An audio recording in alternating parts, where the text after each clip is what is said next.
तो दोस्तों आप इसे इस तरह से लिख सकते हो मल्टीप्लीकेशन फॉर्म में। ये वाले एग्जाम्पल से आप बेस थ्योरम के जो भी क्वेश्चन है आप उसको सॉल्व करने की कोशिश करना। क्वेश्चन आ रहा है कि सर हमें कैसे समझेगा कि ये इस टाइप का क्वेश्चन है। दोस्तों प्रदीप एकेडमी चैनल में आपका बहुत बहुत स्वागत है। अगर आपने हमारे चैनल को सब्सक्राइब नहीं किया होगा तो प्लीज कर दो, फर्स्ट टाइम बोल रहा हूं। अगर सच में नहीं किया तो यार कर दो, क्योंकि जल्दी जल्दी 100K हो जाए और जोश में आ जाओ पूरी तरह से, और अपनी टीम एक बड़ी टीम हो जाएगी तो और मजा आने लगेगा। और बहुत सारी चीजें जो आप बोल रहे हो ना सर ये सब्जेक्ट चालू करो, ये सब्जेक्ट चालू करो, उसके लिए टाइम और टीम एक बहुत बड़ी होनी चाहिए, जिसका मेन रीजन आप बन सकते हो। आप जितना सपोर्ट करोगे उतनी चीजें हम प्रोवाइड कर सकते हैं। अब दोस्तों यहाँ पे हमने इसके पहले वाले लेक्चर्स में ऑलरेडी डिस्क्रीट प्रोबेबिलिटी कंप्लीट करा दिया। इस लेक्चर में हम कंडीशनल प्रोबेबिलिटी और बेस थ्योरम कवर करेंगे। तो दोस्तों आपको दोनों के बीच में डिफरेंस कैसे समझेगा, आपको कैसे पता चलेगा कि ये इसी टाइप का क्वेश्चन है। आपके मन में तो एक क्वेश्चन आ रहा है कि सर हमें कैसे समझेगा कि ये इस टाइप का क्वेश्चन है। तो आपको मैं बता दूं कि अगर आपको लग रहा है कि अगर ये क्वेश्चन को बहुत अच्छे से समझना है तो आप सबसे पहले मेरा लेक्चर नंबर 3 देख लो। वो देखने के बाद आपको ये दोनों के बीच में डिफरेंस बहुत अच्छे से समझ में आ जाएगा।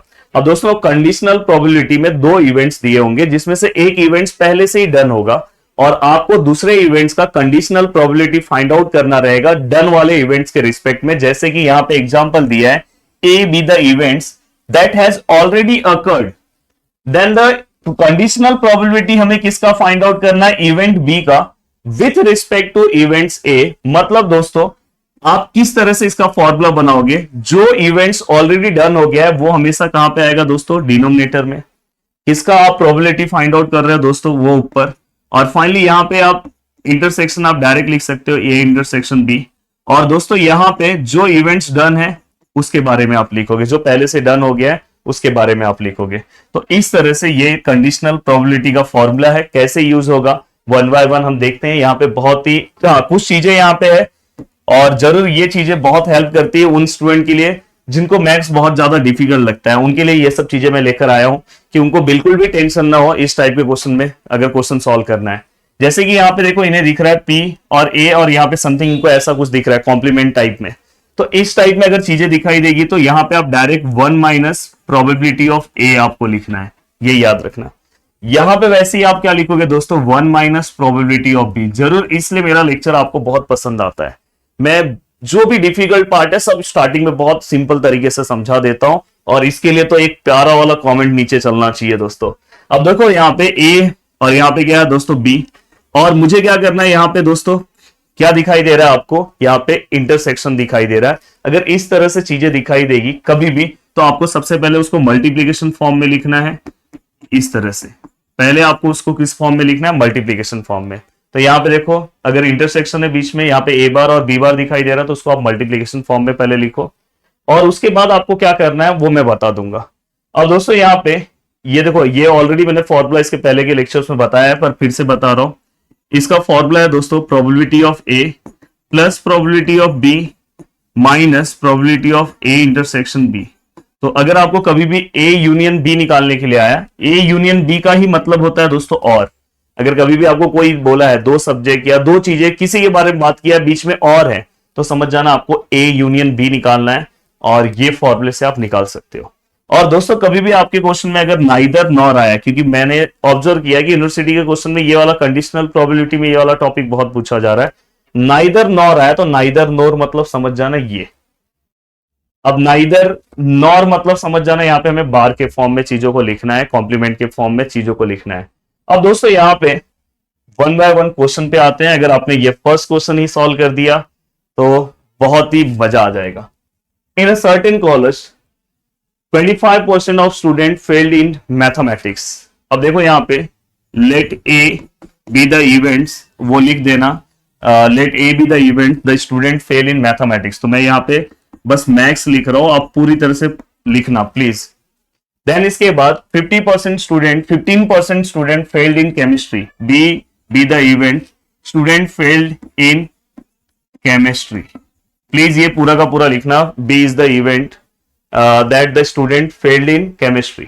अब दोस्तों यहाँ पे अगर आपको प्रोबेबिलिटी ऑफ ए लिखना हो तो आप किस तरह से लिखोगे, कितने परसेंट स्टूडेंट दोस्तों फेल हुए हैं, 25%। आपको पता है परसेंट 100 में से निकालते हैं, तो फाइनली अगर मैं इसको डिवाइड करूं 25 को 100 को 25 से, या तो 5 से डिवाइड करूं तो या तो 25 से डायरेक्ट कर दो, 25 1 जा एंड 25 4 जा।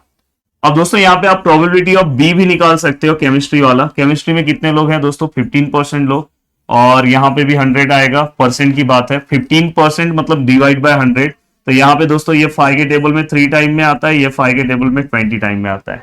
तो फाइनली हमने यहां तक लिख दिया बहुत ही अच्छे से। अब यहां पे आपने, और अगर इसको आप डिवाइड करने जाओगे तो अब डिवाइड नहीं होगा। क्वेश्चन क्या पूछा है दोस्तों? और कुछ दिया है उन्होंने, 10% failed in both mathematics and chemistry. Both मतलब दोनों में कॉमन है, कॉमन को हम इंटरसेक्शन से डिनोट करते हैं। कितने हैं दोस्तों? 10% मतलब 10/100, एक जीरो कैंसिल हो गया मतलब 1/10। मतलब तीन चीजें हमारे पास गिवन है। अब हमें क्या क्या फाइंड आउट करना है बहुत अच्छे से। देखो सबसे पहला क्या दिया है दोस्तों? If he failed in chemistry, what is the probability that he failed in mathematics. अब देखो दोस्तों, if he failed in chemistry, यहां पे आई थिंक ऑलरेडी एक वर्ड लिखा है, इन्होंने लिखा नहीं क्वेश्चन में प्रिंट करते टाइम, तो वो ऑलरेडी केमिस्ट्री में दोस्तों फेल्ड है। केमिस्ट्री में फेल्ड है, तुरंत समझ जाना कंडीशनल प्रोबेबिलिटी, मतलब पहले से एक चीजें हमें पता है, एक इवेंट्स पहले ही हो चुका है कि एक में फेल्ड है, और हमें दूसरे का प्रोबेबिलिटी फाइंड आउट करना है विथ रिस्पेक्ट टू इसके। तो दोस्तों हमें पता है केमिस्ट्री के लिए हमने कौन सा वर्ड लिया है दोस्तों? बी। तो ऑलरेडी वो केमिस्ट्री में फेल्ड है, तो हम वो नीचे लिखेंगे। और हम किसका प्रोबेबिलिटी फाइंड आउट कर रहे हैं दोस्तों? मैथमेटिक्स का, मतलब ए का। अब दोस्तों आपको पता है कि इसका फॉर्मूला क्या आएगा? A intersection B. और यहां पे दोस्तों जो ऑलरेडी डन हो जाता है, तो ये फेल्ड इन केमिस्ट्री, केमिस्ट्री वाला पार्ट नीचे आएगा। और फाइनली अगर मैं इसे लिखने जाऊं, इंटरसेक्शन का आंसर क्या है दोस्तों? 1/10, और इसका आंसर क्या है दोस्तों? 3/20। और फाइनली ये क्या आ जाएगा? 1/10, और ये क्या आ जाएगा दोस्तों? 20/3। ये जीरो कैंसिल, तो फाइनली यहाँ पे आंसर क्या है? 2/3।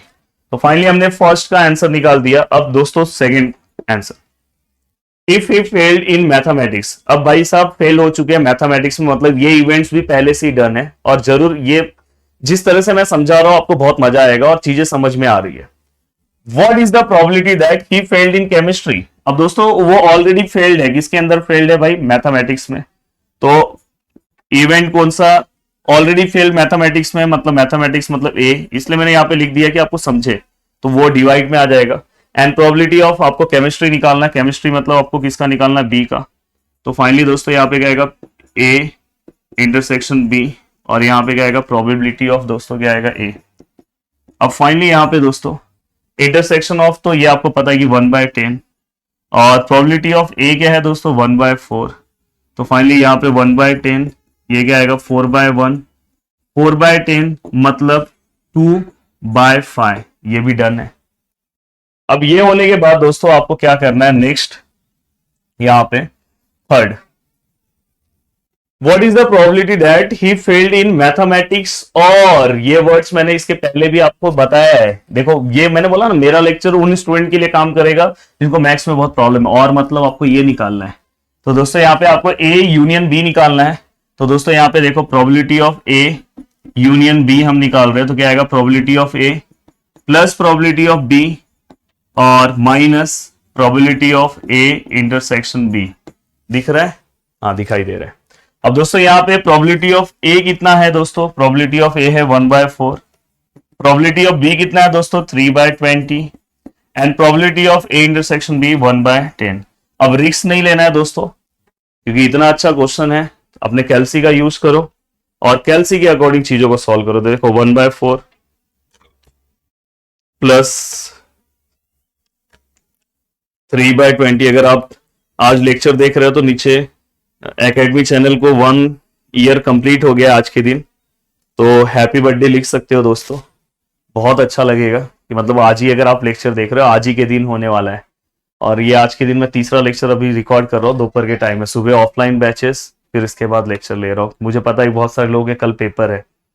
तो दोस्तों प्लीज नीचे एक कॉमेंट चलना चाहिए। देखो 1 ईयर में ऑलरेडी हमारे पास बहुत सारे यूट्यूब चैनल अलग से भी हैं, बट ये जो चैनल इंजीनियरिंग का जो चैनल है, ऑफलाइन के बैचेस इसके पहले हम लेते थे, पर इंजीनियरिंग का जो ऑनलाइन प्लेटफॉर्म है वो हमने 1 ईयर पहले ही बनाया, और बहुत ही अच्छा रिस्पॉन्स मिला अलग अलग यूनिवर्सिटी से, और बहुत अच्छा लगा। तो प्लीज नीचे एक कॉमेंट हो जाए दोस्तों। तो यहाँ पे आंसर इसी के साथ दोस्तों 3/10 आया, ये भी आंसर हो गया। अब दोस्तों last question, question number 4। Question number 4 जरूर आपको बहुत कुछ सिखा के जाएगा और ये उन स्टूडेंट के लिए क्वेश्चन नंबर 4 हेल्प करेगा जिनको बहुत प्रॉब्लम होता था। What is the probability that he failed neither in mathematics nor in chemistry. मैंने क्या बोला था, नाइदर नॉर।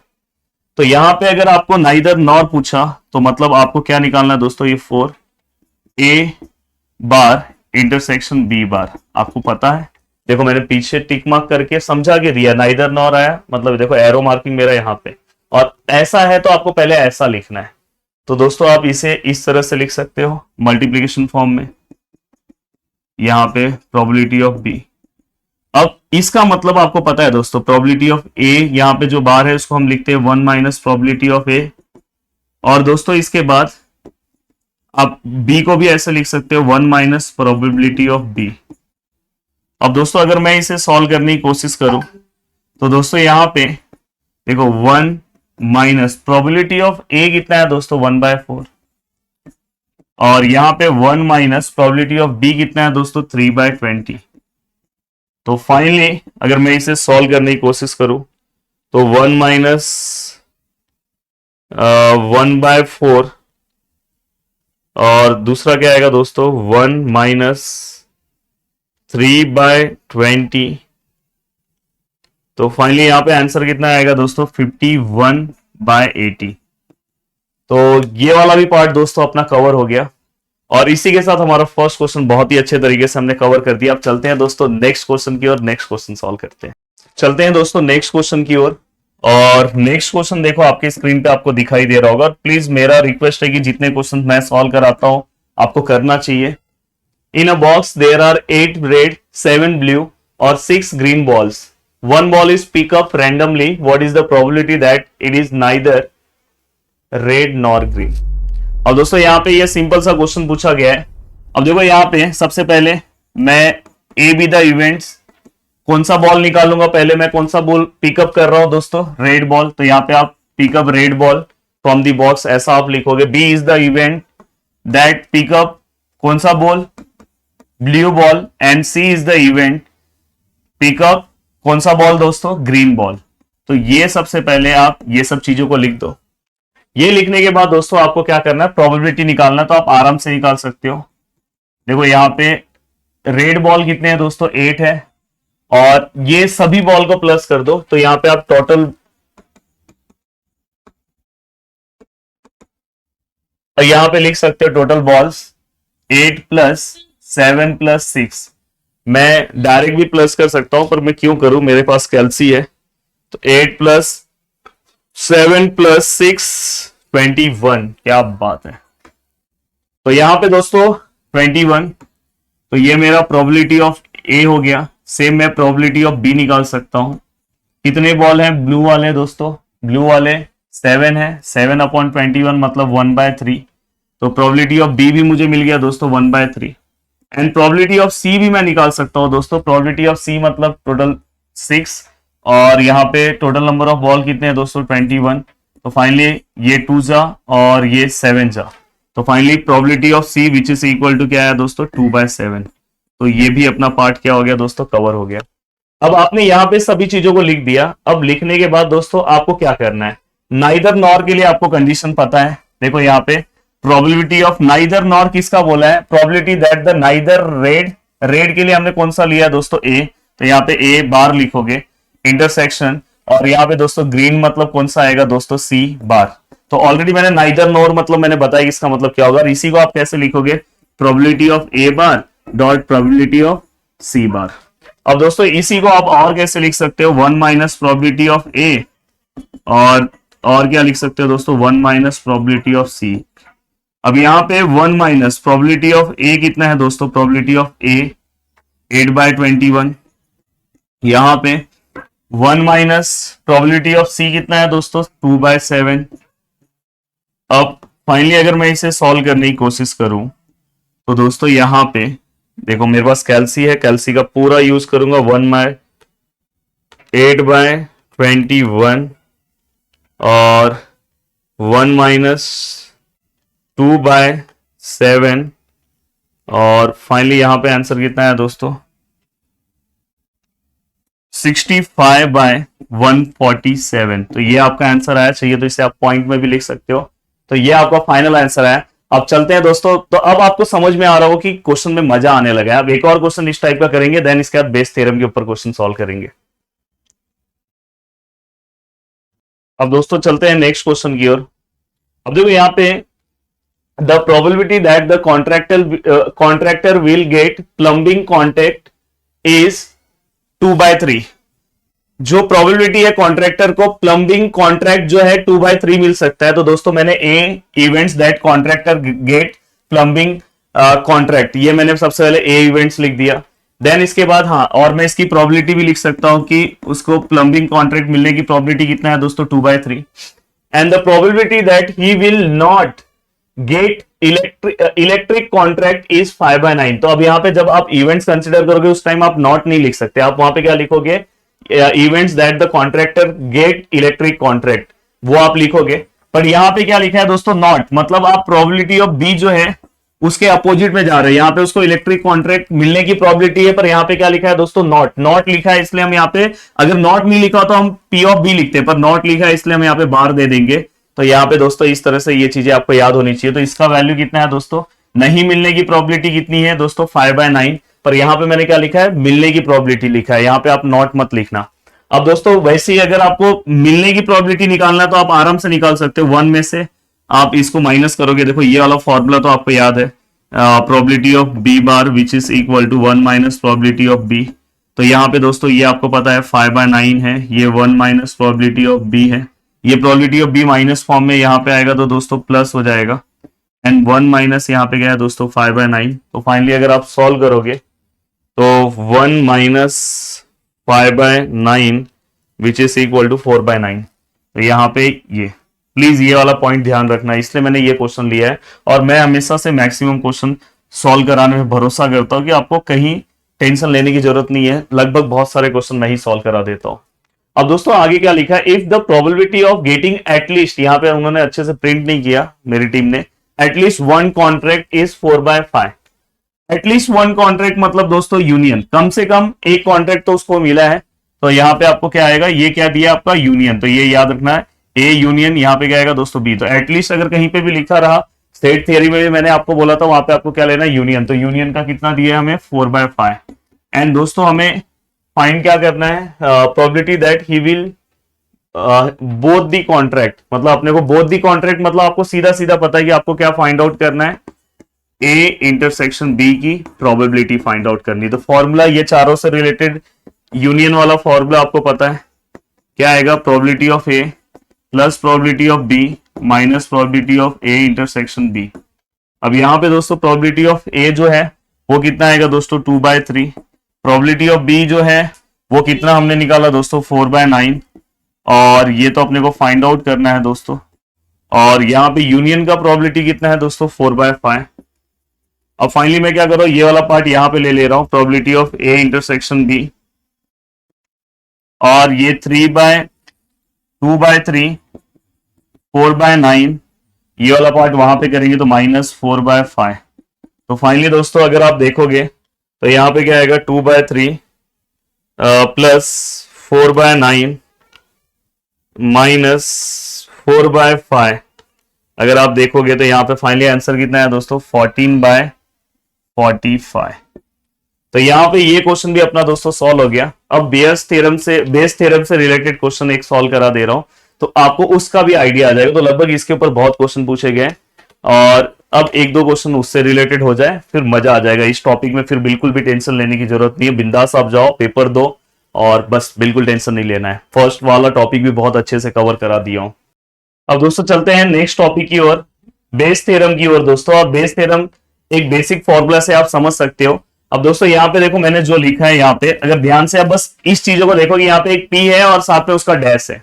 ये मेन आपको कहां पे ये फॉर्मूला समझेगा जब मैं इसका एग्जांपल दूंगा। तो मैं यहाँ पे एक एग्जांपल लिया हूं, इस एग्जांपल से ये पूरा का पूरा फॉर्मूला आपको समझ में आएगा, फॉर्मूला भी याद मैं करवा दूंगा। दोस्तों यहाँ पे देखो क्या लिखा, man speaks truth 3 time out of 5। तो देखो यहाँ पे मैंने उससे क्या कंसिडर कर लिया, P1। थोड़ी बहुत चीजें मैंने पहले से ही लिख दी कि आपका टाइम जो है वो कम से कम लगे। प्रोबेबिलिटी ही स्पीक ट्रूथ, तो यहाँ पे क्या हो गया, प्रोबेबिलिटी ही स्पीक ट्रूथ, तो यहाँ पे लिखा है ना man speak truth 3 time out of 5, तो प्रोबेबिलिटी कितना है दोस्तों, 3 टाइम वो ट्रूथ बोल सकता है आउट ऑफ 5, तो यहाँ पे क्या आएगा 3/5 पॉसिबिलिटीज है। अगर वो 3 टाइम ट्रूथ बोल रहा है तो इसका ट्रूथ का अपोजिट क्या हो जाएगा, लाए हो जाएगा। तो वो लाए मतलब झूठ कितने टाइम बोल रहा है दोस्तों, अगर वो 3 टाइम ट्रूथ बोल रहा है तो टोटल तो 5 टर्न है, तो उसमें से 2 टाइम वो क्या करेगा, 2 टाइम क्या कर सकता है, लाए बोल सकता है दोस्तों। अब दोस्तों यहाँ पे डैश का मतलब क्या है दोस्तों, क्या वो ट्रूथ बोल रहा है। देखो when the die is throw, जब मैं डाई को मैं क्या कर रहा हूं दोस्तों, उड़ा रहा हूं, तो आपको पता है 1 2 3 4 5 6 आपको पता है नंबर्स आएंगे। इट गेव एन एस, अब एस आने की पॉसिबिलिटीज कितनी है दोस्तों, उसमें से कोई भी एक नंबर हमें दिखाई देने की पॉसिबिलिटीज कितनी है, 1, तो 1/6। तो दोस्तों वो जो बोल रहा है, जैसे उसने बोला कि हाँ ये नंबर आ रहा है, जैसे उसने बोला 3 आ रहा है, तो सच में आ रहा है कि नहीं आ रहा है, तो उसकी तो वो देखो वो जो ट्रूथ बोल रहा है उसकी पॉसिबिलिटीज आने कितनी है, 1/6 है। और दोस्तों यहाँ पे क्या लिखा है, प्रोबेबिलिटी ऑफ नॉट एस, मतलब वो जो लाई बोल रहा है, तो नॉट एस मतलब कि अगर समझो जो वो बोल रहा है नहीं आने की पॉसिबिलिटीज कितनी है, आपको पता है टोटल 6 नंबर है, तो अगर एक नंबर है आने की पॉसिबिलिटी तो बचे कितने दोस्तों, 5, तो यहाँ पे क्या है 5/6। अब देखो मैं फॉर्मूले में कैसे इसे पुट कर रहा हूं, ध्यान से देखना आप। देखो मैं यहाँ पे क्या लिख रहा हूं, P1, और यहाँ पे क्या आ रहा है, क्योंकि क्वेश्चन में क्या पूछा है दोस्तों, what is the probability that this event actually happen, तो मतलब वो बोल रहा है और सच में वही नंबर आ गया, तो इसकी पॉसिबिलिटीज कितनी है दोस्तों, तो P1, और उसके साथ हम क्या लेंगे, P1 ले रहे हैं पर डैश फॉर्म में। और सेम दोस्तों नीचे भी ऐसे ही चलेगा, P1 डैश है, यहां पे क्या है दोस्तों P2 डैश है। सेम अगर आगे और कोई इवेंट्स रहता तो P3 डैश होता। हाँ अगर इन्होंने कभी ऐसा पूछा होता प्रोबेबिलिटी ऑफ ही स्पीक लाई वाला इवेंट्स का पूछा होता, तो यहाँ पे ऊपर आपका P2 और P2 डैश हो जाता, तो ये ध्यान रखना कि उसके अकॉर्डिंग चेंज हो जाता है। अब यहाँ पे आरो भैया यहाँ पे ध्यान दो, आप जाओ बाहर जाओ, हमको पढ़ाने दो। यहाँ पे देखो दोस्तों P1 का जो वैल्यू है कितना है दोस्तों, 3/5। अब यहाँ पे अगर आप बात करोगे तो P1 डैश का वैल्यू कितना है दोस्तों, 1/6। P1 का वैल्यू कितना है दोस्तों, P1 डैश 1/6, P1 का वैल्यू कितना है दोस्तों, 3/5, और P1 डैश का वैल्यू कितना है दोस्तों, 1/6। यहाँ पे P2 का वैल्यू कितना है दोस्तों, 2/5, और P2 डैश का वैल्यू कितना है दोस्तों, 5/6। अगर जो मैंने यहाँ पे वैल्यूज लिखे हैं, अगर मैं इसे सॉल्व करने की कोशिश करूं तो मैं अपने प्यारे कैलसी को लेता हूं, और प्लीज ये वाले एग्जांपल से आप बेस थ्योरम के जो भी क्वेश्चन है आप उसको सॉल्व करने की कोशिश करना, देखना आराम से सॉल्व होगा। तो देखो दोस्तों यहाँ पे क्या है, 3/5,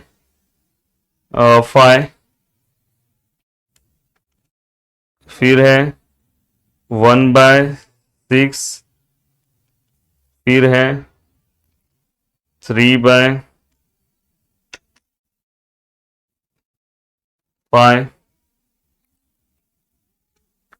फिर है 1/6, और यहां प्लस है, फिर दोस्तों यहां पे क्या है 2/5, और यहां क्या है 5/6। तो फाइनली मैंने इसे सॉल्व किया, तो जो मेरा आंसर है दोस्तों वो कितना आ रहा है, रिक्वायर्ड प्रोबेबिलिटी कितना है दोस्तों, 3/13। तो दोस्तों इस तरह से हमने बेस थ्योरम से रिलेटेड भी क्वेश्चन सॉल्व कर दिया। उम्मीद कर रहा हूं कि सभी चीजें आपको बहुत अच्छे से समझ में आ रही होगी। लेक्चर को जितना हो सके उतना अपने दोस्तों तक शेयर करो, और बहुत ही इंजॉय के साथ चीजों को कवर करते जाओ। और आपको क्या चीजें चाहिए प्लीज नीचे आप कमेंट कर सकते हो, और साथ में एक थैंक्स तो बोल ही सकते हो, थैंक्स बोल दो, उसके बाद चीजें मांगोगे तो अच्छा लगेगा, वैसे तो मांग सकते हो। बाय बाय, टेक केयर, मिलते हैं नेक्स्ट लेक्चर में। जय हिंद दोस्तों।